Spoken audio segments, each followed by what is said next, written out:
ನಮಸ್ಕಾರ ಮಹಾಜನರೇ, ನಾನು ನಿಮ್ಮ ಪ್ರೀತಿಯ ಶರಣು ಸಾಗರ್. ನಾವು ಬಂದಿದ್ದೀವಿ ಇವತ್ತು ಬನ್ನೇರುಘಟ್ಟ ನ್ಯಾಷನಲ್ ಪಾರ್ಕ್ ರಾಷ್ಟ್ರೀಯ ಉದ್ಯಾನವನಕ್ಕೆ. ನಾನು ನಮ್ಮ ಫ್ರೆಂಡ್ಸ್ ಮೈಬೂರ್ ಜೊತೆ ಬಂದಿದ್ದೀವಿ. ನಾನು ಡೀಟೇಲ್ಸು ಮತ್ತು ಇನ್ಫಾರ್ಮೇಷನ್ ಎಲ್ಲ ನಿಮ್ಗೆ ಕೊಡ್ತಾ ಹೋಗ್ತೀನಿ. ಒಳಗಡೆ ಯಾವ ಥರ ಹೋಗಬೇಕು, ಮತ್ತು ಟಿಕೆಟ್ ದರ ಎಷ್ಟಿದೆ, ಸಫಾರಿ ಯಾವ ಟೈಮಿಗೆ ಇರುತ್ತೆ, ಒಳಗಡೆ ಯಾವ ಪ್ರಾಣಿಗಳಿದೆ ಎಲ್ಲ ನಾನು ನಿಮಗೆ ಇನ್ಫಾರ್ಮೇಷನ್ ಕೊಡ್ತಾ ಹೋಗ್ತೀನಿ. ಬನ್ನಿ ಹೋಗೋಣ.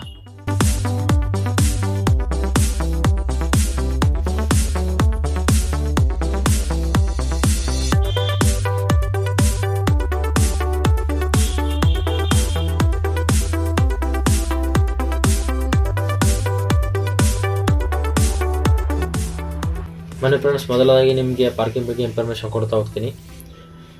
ಇದು ಬೈಕ್ ಪಾರ್ಕಿಂಗು. ಮೇಲ್ಗಡೆ ಕಾರ್ ಪಾರ್ಕಿಂಗ್ ಇರುತ್ತೆ. 2 ವೀಲರ್ ಬಂದ್ಬಿಟ್ಟು 30 ರೂಪಾಯಿ ಇರುತ್ತೆ, 4 ವೀಲರ್ ಬಂದು 40 ರೂಪಾಯಿ ಇರುತ್ತೆ. ಅದಕ್ಕಿಂತ ಜಾಸ್ತಿ ಏನಾದ್ರು ನೀವು ತೊಗೊಂಬಂದರೆ ಟೆಂಪೋ ಲಾರಿ 70 ರೂಪಾಯಿ ಇರುತ್ತೆ. ಹಿಂಗೆ ಸೈಡಲ್ಲಿ ನೋಡ್ತಾ ಇರ್ಬೋದು ನೀವು ಈ ಕಡೆ, ಇದು ಬಸ್ ಸ್ಟ್ಯಾಂಡು. ಬಸ್ ಸ್ಟ್ಯಾಂಡ್ಗೆ ನೀವು ಬಸ್ಸು ಕೂಡ ಬರ್ಬೋದು ಆರಾಮಾಗಿ. ಆ ಬಸ್ ಸ್ಟ್ಯಾಂಡ್ ಒಳಗಡೆ ಎಂಟ್ರೆನ್ಸ್ ಇರುತ್ತೆ. ಬನ್ನಿ ಫ್ರೆಂಡ್ಸ್ ಹೋಗೋಣ. ಇದೇ ಮೇನ್ ಗೇಟು. ಟೈಮಿಂಗ್ ನೋಡ್ಕೊಳ್ಳಿ. ಟೈಮಿಂಗು 9:30ಕ್ಕೆ ಓಪನ್ ಆಗುತ್ತೆ, 5:30ಕ್ಕೆ ಕ್ಲೋಸ್ ಆಗುತ್ತೆ. ನೋಡಿ, ಒಳಗಡೆ ಯಾವುದು ಪ್ಲಾಸ್ಟಿಕ್ ಫ್ರೀ ಝೋನ್ ಅಂತಿದೆ. ಒಳಗಡೆ ಪ್ಲಾಸ್ಟಿಕ್ ಐಟಮ್ ಯಾವುದು ಬಿಡೋದಿಲ್ಲ. ನೋಡಿ ಎಷ್ಟು ಕ್ಲೀನ್ ಆಗಿದೆ. ಈ ಥರ ಕ್ಲೀನ್ ಆಗಿರುತ್ತೆ. ಸಾಯಂಕಾಲದ ಹೊತ್ತು ಯಾವ ಥರ ಆಗುತ್ತೆ ಅಂದರೆ ಈ ಥರ ಆಗುತ್ತೆ. ನೋಡಿ, ಸಾಯಂಕಾಲದ ಹೊತ್ತು ತುಂಬ ಜನ ರಶ್ ಆಗಿಬಿಡುತ್ತೆ. ಇಲ್ಲಿ ತುಂಬ ಕಾಸ್ಟ್ಲಿ ಇರುತ್ತೆ. ಒಳಗಡೆ ಕೂಲ್ ಡ್ರಿಂಕ್ಸು ಅಥವಾ ತಿನ್ನೋದು ಏನಾದ್ರೆ ಫುಡ್ ಎಲ್ಲ ಕಾಸ್ಟ್ಲಿ ಇರುತ್ತೆ. ಪ್ಲಾಸ್ಟಿಕ್ ಎಲ್ಲಿ ಚೆಕ್ ಮಾಡುತ್ತೆ ಅಂತ ತೋರಿಸ್ತೀನಿ, ಬನ್ನಿ ನೋಡಿ. ನೋಡಿ ಫ್ರೆಂಡ್ಸ್, ಯಾವುದೇ ಥರ ಅಂತ ಪ್ಲಾಸ್ಟಿಕ್ಕು, ಏನೇ ರಬ್ಬರ್ ಐಟಮ್ ಯಾವುದೇ ಇದ್ರೂ, ಬಾಲು ಗೀಲು ಮಕ್ಕಳು ಆಡೋಂಥದ್ದು ಯಾವ ಪ್ಲಾಸ್ಟಿಕ್ ಐಟಮ್ ಯಾವುದು ಒಳಗಡೆ ಅಲೋ ಇರೋದಿಲ್ಲ. ಇಲ್ಲಿ ಚೆಕ್ ಮಾಡಿಸ್ಕೊಂಡೆ ಒಳಗಡೆ ಬರಬೇಕು. ದಯವಿಟ್ಟು ಪ್ಲಾಸ್ಟಿಕ್ ಐಟಮ್ ಏನೋ ತರಕ್ಕೆ ಹೋಗ್ಬೇಡಿ.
ಇದರ ವಿಸ್ತೀರ್ಣ ನೋಡಿದರೆ 260 ಚದರ ಕಿಲೋಮೀಟರ್ವರೆಗಿದೆ.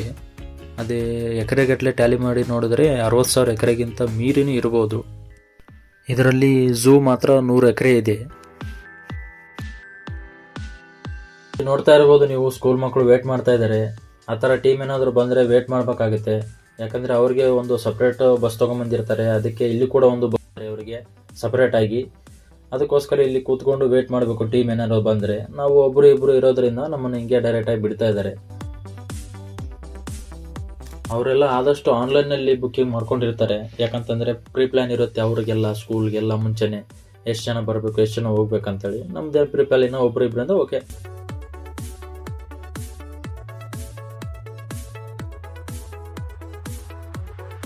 ನಾವೀಗ ಸಫಾರಿ ಬಸ್ಸಲ್ಲಿ ಎತ್ತಿದ್ದೀವಿ. ಬಸ್ ಕೂಡ ಫುಲ್ ಆಗಿದೆ. ಇನ್ನೇನು ಡ್ರೈವರನ್ನು ಬಿಡೋದೊಂದೇ ಬಾಕಿ. ನೋಡ್ತಾ ಇರ್ಬೋದು ನೀವು, ಕ್ಯಾಮ್ರಾ ಕೂಡ ಇದ್ದೇವೆ ಫ್ರಂಟಲ್ಲಿ. ಮೇಲೆ ಒಂದು ಕೆಳಗಡೆ ಒಂದು ಕ್ಯಾಮ್ರಾ ಕೂಡ ಇದ್ದಾವೆ. ಸೇಫ್ಟಿ ಪರ್ಪಸ್ಗೆ ಒಂದು ಕ್ಯಾಮ್ರಾ ಕೂಡ ಇಟ್ಟಿದ್ದಾರೆ.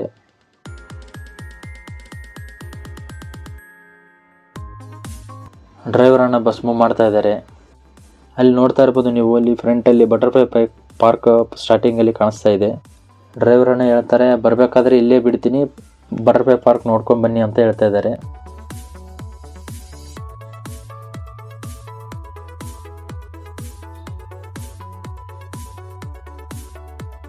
ನೋಡ್ತಾ ಇರ್ಬೋದು ಮೊದಲನೇ ಗೇಟು ಸಸ್ಯಾಹಾರಿ ಸಫಾರಿಗೆ ಸ್ವಾಗತ ಅಂತ ಇದೆ.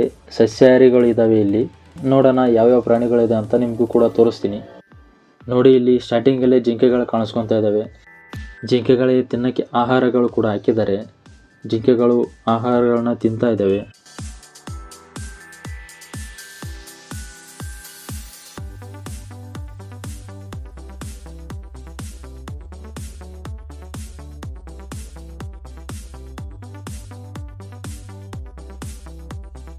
ನೋಡ್ತಾ ಇರ್ಬೋದು ನೀವು ಅಲ್ಲಿ ಜಿಂಕೆಗಳ ಮಧ್ಯೆ ಕಾಡೆಮ್ಮೆಗಳು ಕೂಡ ಮೇಯ್ತಾ ಇದ್ದಾವೆ.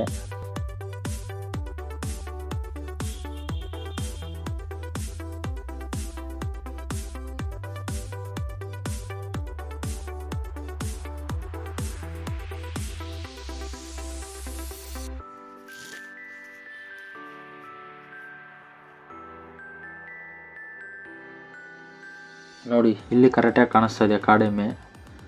ನೋಡಿ ಅಲ್ಲಿ ಕಾಡೆಮ್ಮೆಗಳು ಕೂಡ ಇದ್ದಾವೆ. ಇಲ್ಲಿ ಜಿಂಕೆಗಳ ಮಧ್ಯದಲ್ಲಿ ಒಂದೊಂದು ಮೇಯ್ತಾ ಇದ್ದಾವೆ. ಅಲ್ಲಿ ಕೂಡ ಎಲ್ಲ ಒಳಗಡೆ ನೋಡಿ ವಿಶಾಲವಾದ ನೀರು, ಏನೋ ಒಂಥರ ಒಳಗಡೆ ಒಂಥರ ವಾಸನೆ ಡಿಫ್ರೆಂಟಾಗಿ ಬರುತ್ತೆ. ನೋಡಿ ಎಷ್ಟು ತಂಪಾಗಿದೆ ವಾತಾವರಣ. ನೋಡಿ ಎಲ್ಲ ನೀರುಗಳು ಎಷ್ಟು ಚೆಂದ ಇದೆ. ಇಲ್ಲಿ ವಾಸನೆನೇ ಬೇರೆ ಬರುತ್ತೆ ಫ್ರೆಂಡ್ಸ್. ನೀವು ಕಾಡು ಒಳಗಡೆ ಬಂದರೆ ತುಂಬ ಡಿಫರೆನ್ಸ್ ಅನಿಸುತ್ತೆ. ನಾವು ಸಿಟಿಗಳ ಮಧ್ಯೆ ಆ ಟ್ರಾಫಿಕ್ಕಲ್ಲಿ ಜಂಜಾಟಲ್ಲಿ ಓಡಾಡಿ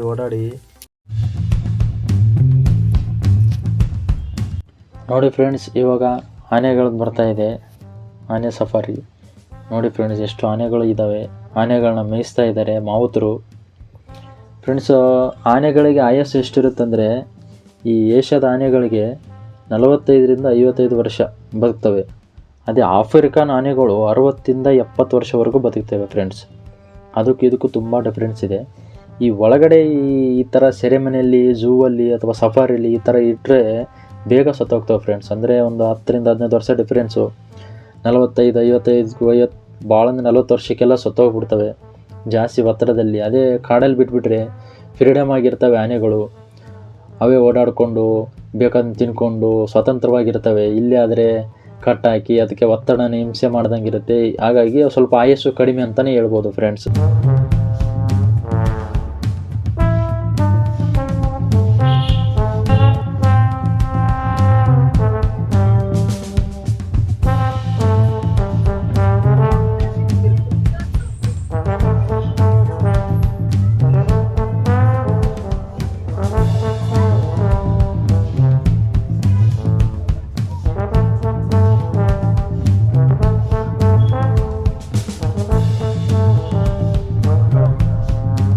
ನೋಡ್ತಾ ಇರ್ಬೋದು ಫ್ರೆಂಡ್ಸ್, ಅಲ್ಲಿ ಒಂದು ಆನೆನ ಸ್ನಾನ ಮಾಡಿಸ್ತಾ ಇದ್ದಾರೆ ಮಾವುತರು. ನೋಡಿ ಇಷ್ಟೊಂದು ದೊಡ್ಡ ಕೆರೆ ಥರ ನೀರನ್ನ ಸಂಗ್ರಹ ಮಾಡಿದ್ದಾರೆ.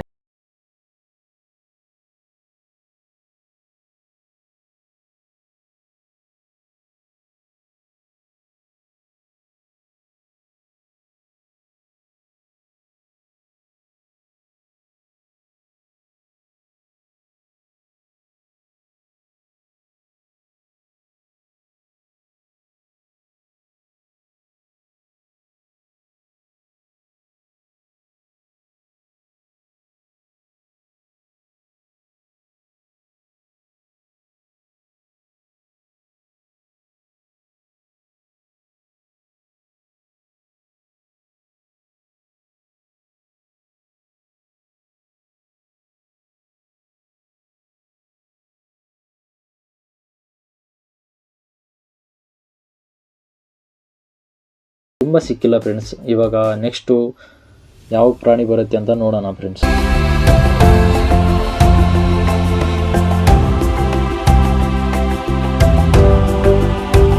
ಫ್ರೆಂಡ್ಸ್, ಅಲ್ಲಿ ಚಿರತೆ ಬರ್ತಾ ಇದೆ, ನೋಡ್ತಾ ಇರ್ಬೋದು ನೀವು ಯಾವ ಥರ ಇದೆ ಅಂತ. ನಮ್ಮ ಡ್ರೈವರನ್ನ ಎಲ್ಲ ಲಾಕ್ ಮಾಡ್ಕೊಳ್ಳಿ ಡೋರ್ನ ಅಂತ ಭಯ ಬೀಳಿಸ್ತಾ ಇದ್ದಾರೆ. ನೋಡಿ ಫ್ರೆಂಡ್ಸ್, ಇಷ್ಟು ಹತ್ತಿರದಿಂದ ನಾನು ಫಸ್ಟ್ ಟೈಮ್ ನೋಡ್ತಾ ಇರೋದು ಚಿರತೆನ. ಅದು ಮೋಸ್ಟ್ಲಿ ಹೆಣ್ಣು ಚಿರತೆ ಇರ್ಬೋದು ಅನಿಸುತ್ತೆ. ನೋಡಿ ಅವಕ್ಕೆಲ್ಲ ಅಭ್ಯಾಸ ಆಗಿಬಿಟ್ಟಿದೆ ಈ ಥರ ಬಸ್ಸುಗಳು ಬರೋದನ್ನು ಹೋಗೋದನ್ನು ನೋಡ್ಬಿಟ್ಟು. ಯಾಕೋ ಅಟ್ಯಾಕ್ ಮಾಡ್ತಾ ಇಲ್ಲ. ಕೆಲವು ಅಟ್ಯಾಕ್ ಮಾಡ್ತವೆ ಅಂತ ಹೇಳ್ತಾರೆ ಡ್ರೈವರ್ ಅಣ್ಣ. ನೋಡಿ ಅಲ್ಲಿ ಒಂದು ಮಲ್ಕೊಂಡಿದೆ ನೋಡಿ ಫ್ರೆಂಡ್ಸ್. ಅಲ್ಲಿ ಬಂಡೆ ಮೇಲೆ ಒಂದು ಮಲ್ಕೊಂಡಿದೆ. ಅಣ್ಣ ಈ ಕಡೆನೇ ನೋಡ್ತಾ ಇದ್ದಾನೆ. ತುಂಬ ಬಿಸಿಲಾಗಿದೆ ಫ್ರೆಂಡ್ಸ್, ಅಲ್ಲಿ ಮಲಗಿದ್ದೇವೆ, ಓಡಾಡೋದು ಕಡಿಮೆ ಆಗಿದೆ. ಆದಷ್ಟು ನೀವು ಬೆಳಿಗ್ಗೆ ಬಂದರೆ ತುಂಬ ಪ್ರಾಣಿಗಳನ್ನ ನೋಡ್ಬೋದು. ಇವಾಗ ಸುಮಾರು ನಾವು ತಪ್ಪು ಮಾಡಿದ್ದೀವಿ ಆಲ್ಮೋಸ್ಟು. ನೆಕ್ಸ್ಟ್ ನೀವು ಆ ಥರ ತಪ್ಪನ್ನ ಮಾಡೋಕ್ಕೆ ಹೋಗಬೇಡಿ.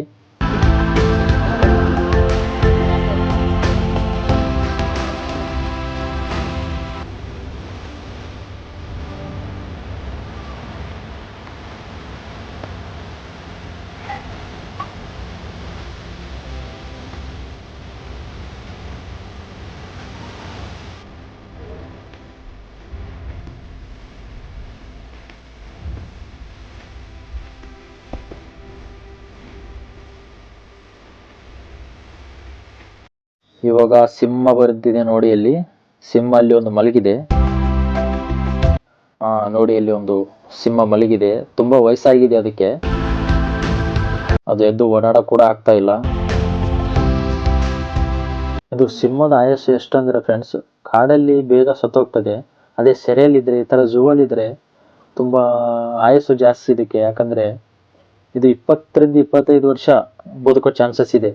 ಅದೇ ಕಾಡಲ್ಲಾದ್ರೆ 10-14-15 ವರ್ಷಕ್ಕೆ ಎಲ್ಲ ಸತ್ತೋಗ್ಬಿಡುತ್ತೆ, ಬೇಟೆಯಾಡಿ ಆ ಕಡೆ ಈ ಕಡೆ ಓಡಾಡಿ.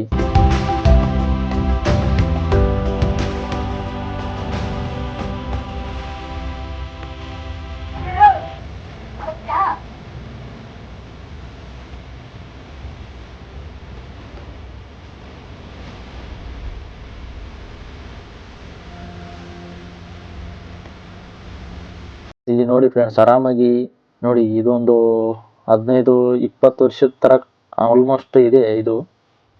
ನೋಡಿ ಯಾವ ತರ ಓಡಾಡಕ್ ಕೂಡ ಆಗಲ್ಲ ಅದಕ್ಕೆ, ಅಷ್ಟು ವಯಸ್ಸಾಗಿದೆ ಅನ್ಸುತ್ತೆ. ಇಲ್ಲಿ ಅದರ ಹತ್ರನೇ ಬಂದ್ಬಿಟ್ಟು ಮಾಂಸಗಳನ್ನೆಲ್ಲ ಹಾಕ್ತಾರಲ್ಲ, ಅದಕ್ಕೋಸ್ಕರ ಸ್ವಲ್ಪ ಆಯಸ್ಸು ಜಾಸ್ತಿ ಆಗ್ಬೋದು ಅಂತ ನನ್ಗನ್ಸುತ್ತೆ ಫ್ರೆಂಡ್ಸ್.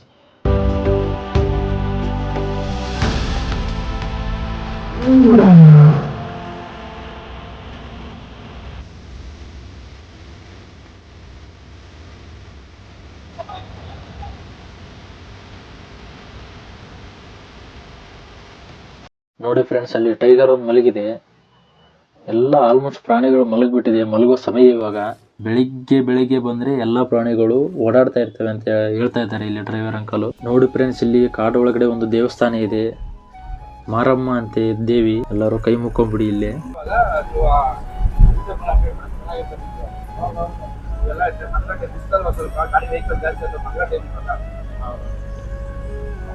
ಹೊರಗಡೆ ಬರಲ್ರಿ.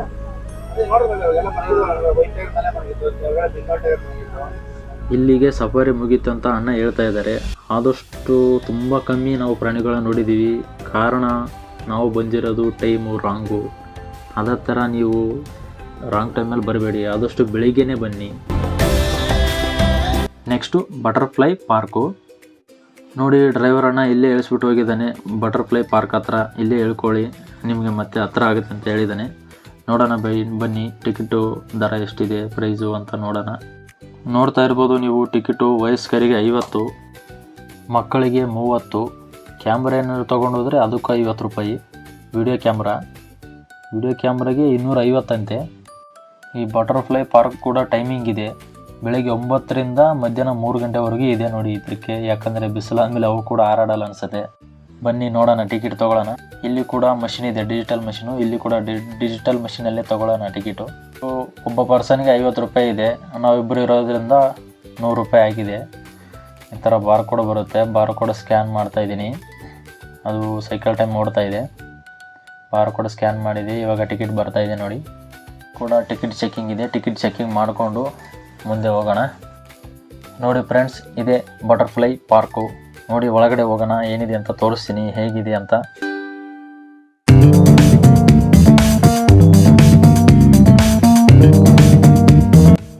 ನೋಡಿ ಫ್ರೆಂಡ್ಸ್, ಇದು ಭಾರತದಲ್ಲಿ ಮೊದಲನೆಯ ಬಟರ್ಫ್ಲೈ ಪಾರ್ಕು. 2006ರಲ್ಲಿ ಸ್ಟಾರ್ಟ್ ಮಾಡಿದ್ದಾರೆ. ಇಲ್ಲಿ ಸುಮಾರು 20 ಜಾತಿಗಳಿಗಿಂತ ಹೆಚ್ಚು ಚಿಟ್ಟೆಗಳು ಇದ್ದಾವೆ ಅಂತ ಹೇಳ್ತಾ ಇದ್ದಾರೆ. ನೋಡಿ ಅಲ್ಲಿ ಬೋರ್ಡ್ ಕೂಡ ಹಾಕಿದ್ದಾರೆ, ಚಿಟ್ಟೆಗಳನ್ನ ಮುಟ್ಟಬೇಡಿ, ತೊಂದರೆ ಕೊಡಬೇಡಿ ಅಂತ. ನೋಡಿ ಇಲ್ಲಿ ನೀರಲ್ಲಿ ಮೀನುಗಳು ಕೂಡ ಹಾಕಿದ್ದಾರೆ. ಮೀನುಗಳು ಕೂಡ ಓಡಾಡ್ತಾ ಇದ್ದಾವೆ ಆರಾಮಾಗಿ ತಣ್ಣಗೆ.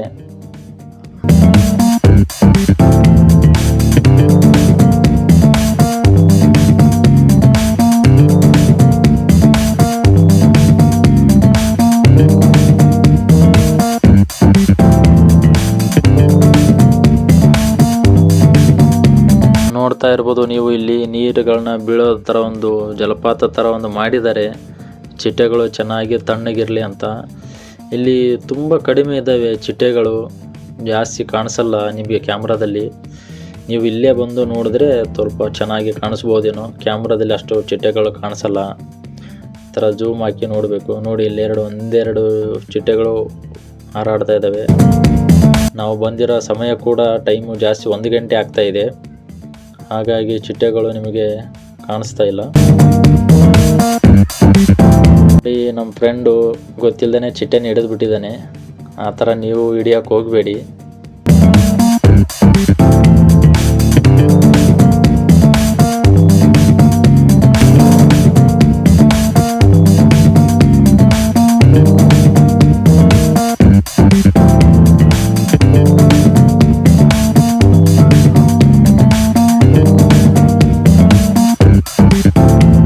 ಬನ್ನಿ ಫ್ರೆಂಡ್ಸ್.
ಎಂಟ್ರಿ ಆಗಿದ್ದೀವಿ.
ಇಲ್ಲೇ ಟಿಕೆಟ್ ಕೊಡ್ತಾರೆ. ಇಲ್ಲಿ ಪಕ್ಕದಲ್ಲಿ ಇಲ್ಲಿ ನೋಡಿ ಸೇಫ್ಟಿಗೆ ಜಾಕೆಟ್ಗಳು ಇದ್ದಾವೆ. ಈ ಥರ ಜಾಕೆಟ್ನ ವೇರ್ ಮಾಡಬೇಕು ಸೇಫ್ಟಿ ಪರ್ಪಸ್ಗೆ. ಒಳಗಡೆ ಏನಾದ್ರು ಈ ಸ್ವಿಮ್ಮಿಂಗ್ ಬರದೇ ಇರೋರಿಗೆ ಮುಳುಗಿ ಸಾಯಬಾರ್ದಂತ.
ನೋಡಿ ಇಲ್ಲಿ ಝೂವಲ್ಲಿರೋ ಜಿಂಕೆಗಳು ಟೈಮ್ ಆಗಿದೆ, ಮಲಗೋ ಟೈಮ್ ಪಾಪ. ಅವಕ್ಕೆ ಬಿಸಿಲು ತುಂಬ ಬಿಸಿಲಿರೋದ್ರಿಂದ ಮಲಗಿಬಿಟ್ಟಿದ್ದಾವೆ ಚೆನ್ನಾಗಿ ತಿಂದುಬಿಟ್ಟು. ಪಾಪ ಅದಕ್ಕೆ ಹುಲ್ಲು ನೋಡಿ ಇಲ್ಲಿ ಮೇಂಟೈನ್ ಕಡಿಮೆ ಮಾಡಿದ್ದಾರೆ, ಒಣ ಹುಲ್ಲು ಥರ ಕಾಣಿಸ್ತಾ ಇದೆ. ಸರಿಯಾಗಿ ಹುಲ್ಲುಗಳನ್ನ ಹಾಕಿದಾರೆಲ್ಲ ಗೊತ್ತಿಲ್ಲ, ಇನ್ನು ಸ್ವಲ್ಪ ಇಂಪ್ರೂವ್ಮೆಂಟ್ ಮಾಡಿದ್ರೆ ಚೆನ್ನಾಗಿತ್ತು ಅಂತ ನನ್ನ ಅನಿಸಿಕೆ. ನಿಮ್ಗೆ ಏನು ಅನಿಸುತ್ತೆ ಕಾಮೆಂಟ್ ಹೇಳಿ. ನೋಡಿ ಇಲ್ಲಿ ಒಂದು ಹೆಬ್ಬಾವು ಇದೆ, ಹೆಬ್ಬಾವು ಚೆನ್ನಾಗಿ ಏನೋ ನುಂಗಿ ಮಲ್ಕೊಂಡ್ಬಿಟ್ಟಿದೆ, ಕಾಣಿಸ್ತಾ ಇಲ್ಲ ಆದಷ್ಟು.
ಅಲ್ಲಿ ಕುಡಿಯೋಕ್ಕೆ ನೀರಿನ ವ್ಯವಸ್ಥೆ ಮಾಡಿದ್ದಾರೆ. ಆರಾಮಾಗಿ ನೀರು ಕುಡ್ಕೊಂಡು ನಾವು ಮನೆಗೆ ಹೋಗೋ ಸಮಯ ಆಗಿದೆ. ಆಲ್ರೆಡಿ 3:30 ಆಗಿದೆ. ನಮಗೂ ಕೂಡ ಟಯರ್ಡ್ ಆಗಿಬಿಟ್ಟಿದೆ. ಸ್ವಲ್ಪ ನೀರು ಕುಡ್ಕೊಂಡು ಹೋಗೋಣ ಫ್ರೆಂಡ್ಸ್. ನೋಡಿದ್ರಲ್ಲ ಫ್ರೆಂಡ್ಸ್, ನಮ್ಮ ವಿಡಿಯೋ ಹೇಗಿತ್ತ ಅಂತ. ನಮ್ಮ ವಿಡಿಯೋ ಇಷ್ಟ ಆದರೆ ಲೈಕ್ ಮಾಡಿ, ಶೇರ್ ಮಾಡಿ, ಕಮೆಂಟ್ ಮಾಡಿ. ತಪ್ಪದೆ ಬೆಲ್ ಬಟನ್ನ ಒತ್ತೋದನ್ನು ಮರಿಬೇಡಿ. ಬನ್ನಿ ಹೋಗೋಣ, ನೆಕ್ಸ್ಟ್ ವಿಡಿಯೋದಲ್ಲಿ ಸಿಗೋಣ. Bye friends. ನಿಮಗೆ ಲಗೇಜ್ ಏನಾದರೂ ಹೆವಿ ಇದ್ದರೆ ಲಗೇಜ್ ಇಡೋಕ್ಕೆ ಒಂದು ಲೊಕೇಶನ್ ಇದೆ, ಅಲ್ಲಿ ನೋಡಿ, ಅದೇ ಲೊಕೇಶನ್ನು. ಆ ಲೊಕೇಶನಲ್ಲಿ ಬರೀ 20 ರೂಪಾಯಿ ಕೊಟ್ಬಿಟ್ಟು ನೀವು 5:30ವರೆಗೂ ಆರಾಮಾಗಿ ಮತ್ತೆ ಅಲ್ಲಿ ರಿಟರ್ನ್ ಕೊಡ್ತಾರೆ. ತೊಗೊಂಬಿಟ್ಟು ಮನೆಗೆ ಹೋಗ್ಬೋದು. ನೋಡಿದ್ರಲ್ಲ, ಬರೀ 20 ರೂಪಾಯಿ ಮಾತ್ರ. ಲಗೇಜ್ ಹೆವಿ ಇದ್ದರೆ ಆರಾಮಾಗಿ ಅಲ್ಲಿ ಒಳಗಡೆ ಇಟ್ಟು ಒಂದು ಲೊಕೇಶನ್ ಕೊಟ್ಟಿರ್ತಾರೆ, ಅಲ್ಲಿ ಇಟ್ಬಿಟ್ಟು ಒಂದು ಟೋಕನ್ ಕೊಡ್ತಾರೆ. ತೊಗೊಂಬಿಟ್ಟು ಹೋಗ್ಬೇಕಾದ್ರೆ ರಿಟರ್ನ್ ನೀವು ಆ ಟೋಕನ್ ಕೊಟ್ಟರೆ ನಿಮಗೆ ಲಗೇಜ್ ಒಂದು ಯಾವುದಿರುತ್ತೆ ಅದನ್ನು ರಿಟರ್ನ್ ಕೊಡ್ತಾರೆ. ತೊಗೊಂಬಿಟ್ಟು ಮನೆಗೆ ಹೋಗ್ಬೋದು.